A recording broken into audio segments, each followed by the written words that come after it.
माता की, भारत माता की, वंदे वंदे वंदे। नमः पार्वती पतये हर हर।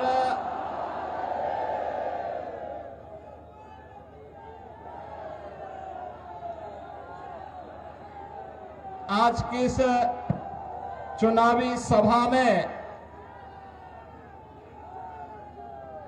मंच पर उपस्थित सीवान की लोकप्रिय सांसद श्रीमती विजय लक्ष्मी देवी जी, भारतीय जनता पार्टी के जिला के अध्यक्ष श्री राहुल तिवारी जी, जिलाध्यक्ष जदयू श्री चंद्रकेतु सिंह जी, जिलाध्यक्ष लोजपा श्री महादेव पासवान जी, भारतीय जनता पार्टी के राष्ट्रीय मंत्री श्री अरविंद मेनन जी, उत्तर प्रदेश विधानसभा के सदस्य श्री आकाश सक्सेना जी, पूर्व सांसद श्री ओम प्रकाश यादव जी, भारतीय जनता पार्टी के वरिष्ठ नेता श्री जितेंद्र स्वामी जी, पूर्व मंत्री श्री विक्रम कुंवर जी, विधान परिषद के पूर्व सदस्य श्री मनोज कुमार सिंह जी, पूर्व विधायक रमेश सिंह कुशवाहा जी, अजय सिंह जी, अनिता कुशवाहा जी, संगीता यादव जी और भारी संख्या में रघुनाथपुर और दरौली विधानसभा क्षेत्र से जुड़े हुए सभी मेरे उपस्थित बहनों और भाइयों, मैं सबसे पहले इस पावन धरा को कोटि कोटि नमन करते हुए आप सभी का मैं अभिनंदन करता हूं। बहनों और भाइयों, मैं जैसे इस धरती पर आया हूं, इंद्रदेव की बड़ी कृपा होने लग गई और बहुत ऐसे लग रहा है जैसे इंद्र भगवान भी पुष्पों की वर्षा करके सीवान जनपद की सभी सीटों को एनडीए को जिताने के लिए अपना आशीर्वाद बरसा रहे हैं। बहनों और भाइयों, जब मैं बिहार में आता हूं तो मुझे बिहार की गौरवशाली परंपरा का स्मरण हो आता है। बिहार की धरती हम सबके लिए ज्ञान की धरती है, भक्ति की धरती है, शक्ति की धरती है, शांति और क्रांति की धरती है। जिस धरती ने उत्तर प्रदेश की धरती से आने वाले महात्मा बुद्ध को ज्ञान प्रदान किया हो, जिस धरा ने भारत के गौरवशाली इतिहास में एक नया अध्याय जोड़ते हुए नालंदा विश्वविद्यालय दिया हो, जिस धरती ने महावीर भगवान महावीर जैन को जन्म दिया हो, जिस धरा ने चाणक्य दिया हो, जिस धरती ने डॉक्टर राजेंद्र प्रसाद, श्री जयप्रकाश नारायण, बाबू जगजीवन राम और कर्पूरी ठाकुर जैसी विभूतियों को जन्म दिया हो, वे कौन लोग थे? इस गौरवशाली धरा को के सामने, यहां के नौजवानों के सामने उन्होंने पहचान का संकट खड़ा किया। बहनों और भाइयों, ये चुनाव उन्हीं लोगों के खिलाफ एक लड़ाई है, वर्तमान पीढ़ी को बताने की एक लड़ाई कि पिछले 20 वर्ष में एनडीए की नीतीश कुमार जी के नेतृत्व की सरकार ने प्रधानमंत्री मोदी जी के मार्गदर्शन में जो उपलब्धियां हासिल की है, ये नया बिहार है। जो बिहार अपने गौरवशाली अतीत के लिए जाना जाता है, उसी गौरवशाली अतीत के साथ बिहार को, वर्तमान बिहार को जोड़ने की इस यात्रा जो 2005 के पहले धूमिल हो चुकी थी, पहचान के संकट के दौर से गुजर रही थी, उसी बिहार को पुनः उसकी प्रतिष्ठा दिलाने के लिए डबल इंजन की सरकार वर्तमान में कार्य कर रही है। बहनों और भाइयों, मुझे आश्चर्य हुआ जब मैं रघुनाथपुर में आया और रघुनाथपुर में आकर के मैंने देखा कि आरजेडी ने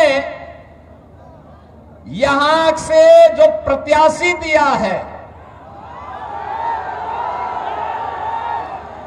वो अपनी खानदानी आपराधिक पृष्ठभूमि के लिए इस पूरे क्षेत्र नहीं, देश और दुनिया में कुख्यात रहा है। नाम भी देखो ना, जैसा नाम वैसा काम, जैसा नाम वैसा काम। और बहनों और भाइयों, इसीलिए तो मैं कहता हूं, हमने यूपी के अंदर एक बात कही कि भाई देखो, अपराध और अपराधियों के प्रति जीरो टॉलरेंस,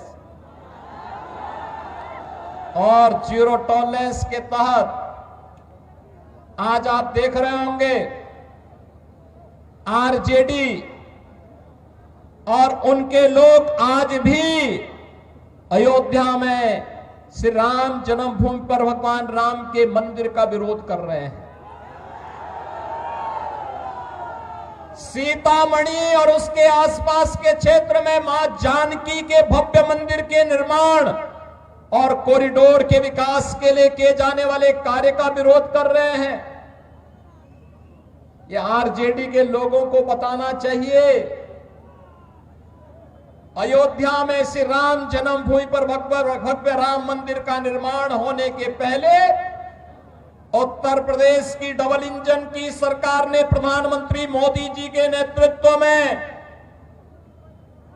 अयोध्या में राजर्षि दशरथ जी के नाम पर मेडिकल कॉलेज का निर्माण पहले किया,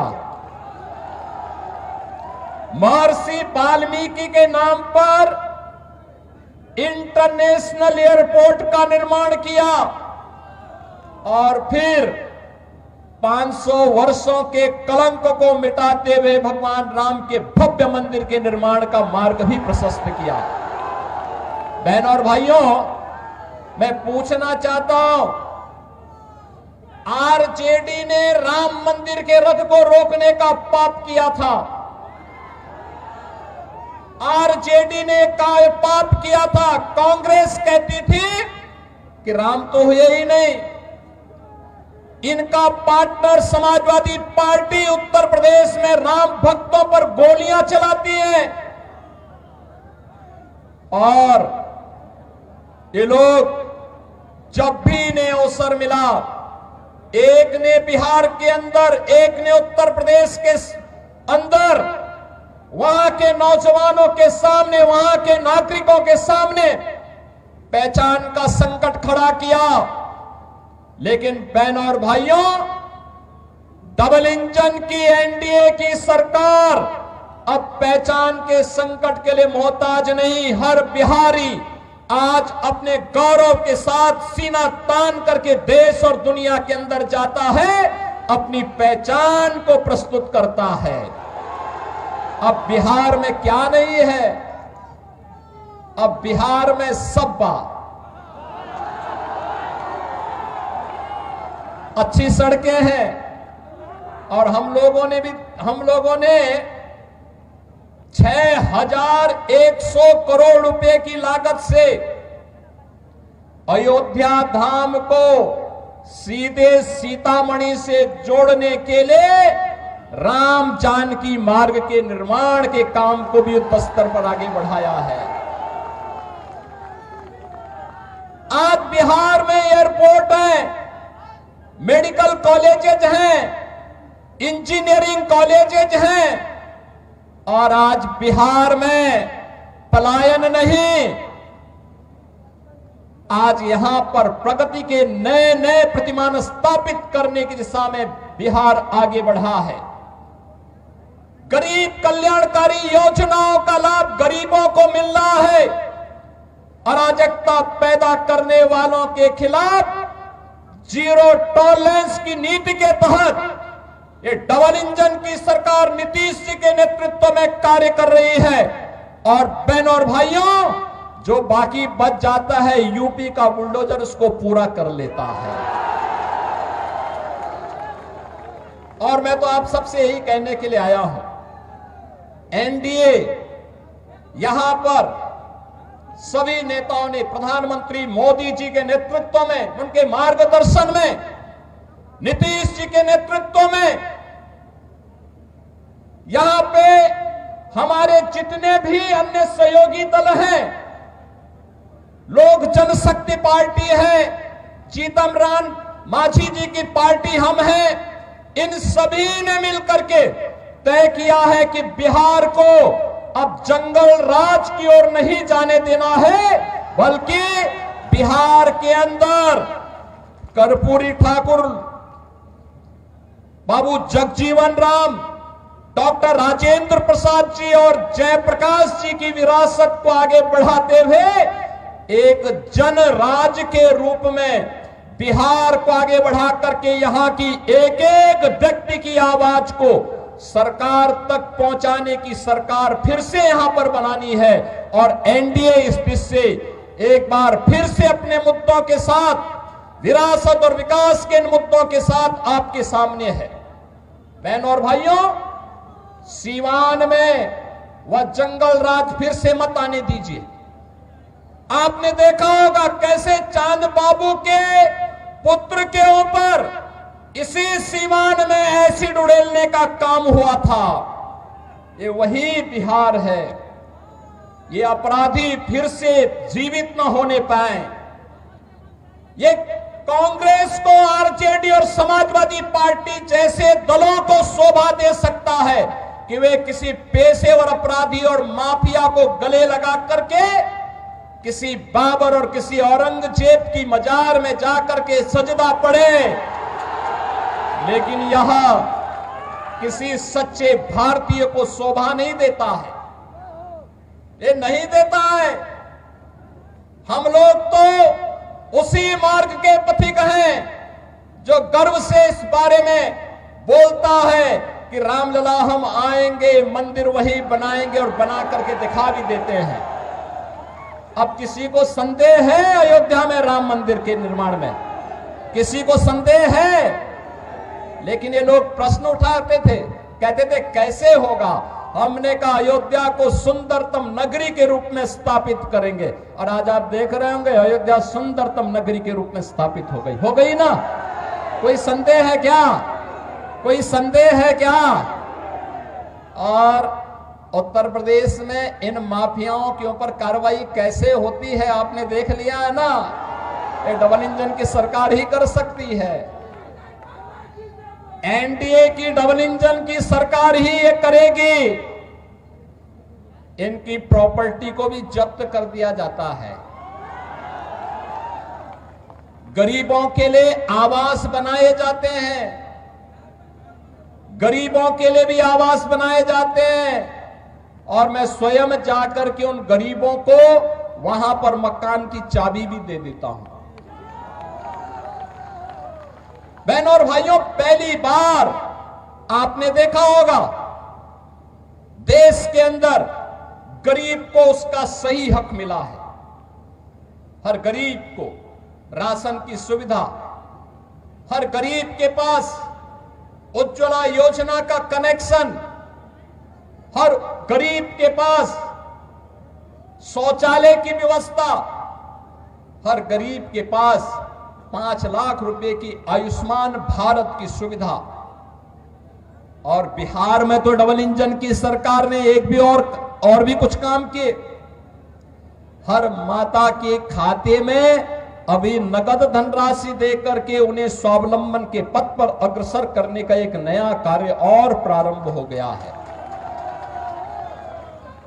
आप मुझे बताओ,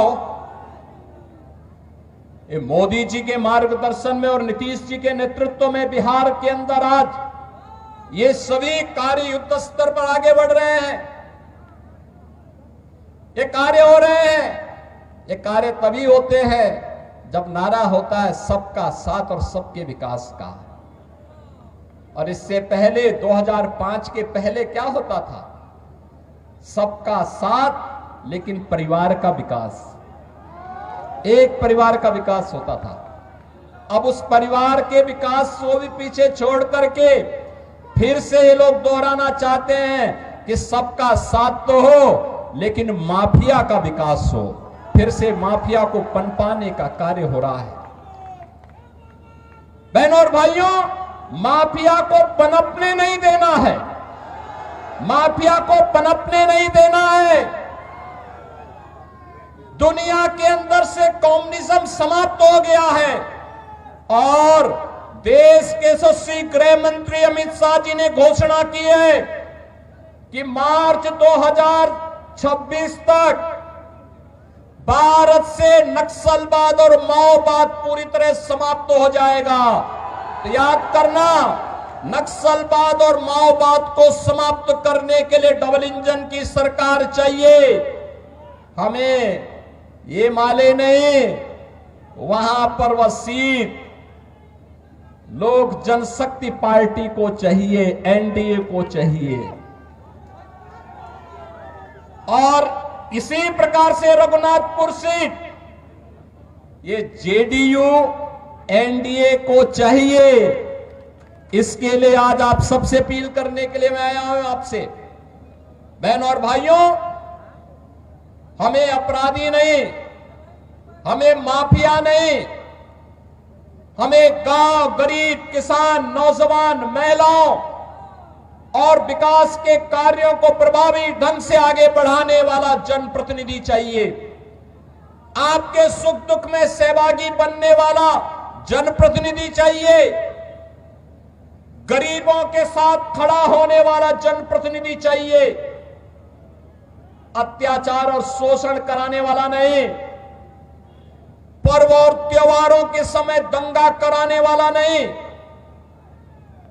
आस्था के साथ खिलवाड़ करने वाला व्यक्ति नहीं, बल्कि विकास के प्रति ईमानदारी के साथ कार्य करने वाला व्यक्ति हो। और इस दिशा से एनडीए ने जेडीयू के प्रत्याशी के रूप में नंबर भी है 108 रघुनाथपुर। 108 तो भारत का सनातन धर्म का शुभ अंक है और शुभ अंक में एनडीए ही आनी चाहिए। सहमत है ना? सहमत है ना? किसी अशुभ को मत आने देना, किसी ऐसे व्यक्ति को मत आने देना जो यहां के पहचान के सामने संकट खड़ा करे। तो श्री विकास कुमार सिंह को रघुनाथपुर से और दरौली से श्री विष्णुदेव पासवान जी को, नाम भी विष्णुदेव पासवान, ये 2 प्रत्याशी एनडीए के हैं। विजयी बना के भेजेंगे, बना के भेजेंगे।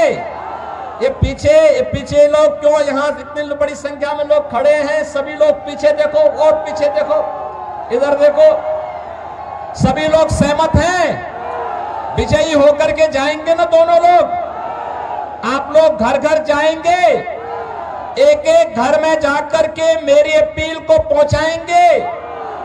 विरासत और विकास के लिए, यहां के नौजवानों के रोजगार के लिए अन्नदाता किसानों की खुशहाली के लिए, बहन और बेटी की सुरक्षा के लिए और व्यापारियों को एक उन्मुक्त वातावरण में व्यापार करने के लिए ऐसा वातावरण देने के लिए फिर से बिहार के अंदर एनडीए सरकार चाहिए। आप सभी सहमत हैं ना? होना चाहिए ना? नौजवानों को रोजगार मिलना चाहिए ना? किसानों को खुशहाली आनी चाहिए ना? बहन और बेटियों की सुरक्षा होनी चाहिए ना?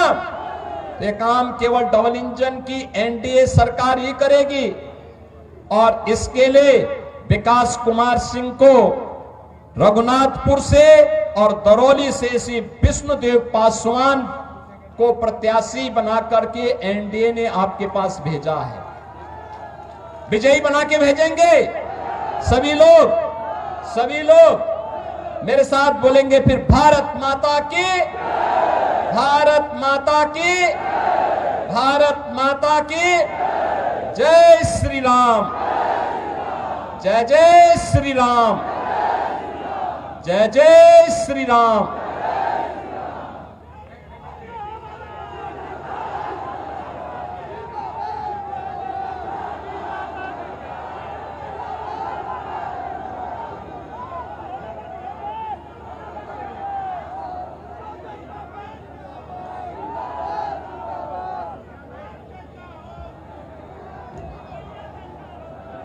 आप सभी से आग्रह है, 31 तारीख को सिवान के गांधी मैदान में प्रातः 9 बजे फिर से उत्तर प्रदेश के लोकप्रिय मुख्यमंत्री, युवा हृदय सम्राट, बुलडोजर बाबा परम आदरणीय आदित्यनाथ जोगी जी पधारेंगे। आप सबसे आग्रह है, परसों 31 तारीख को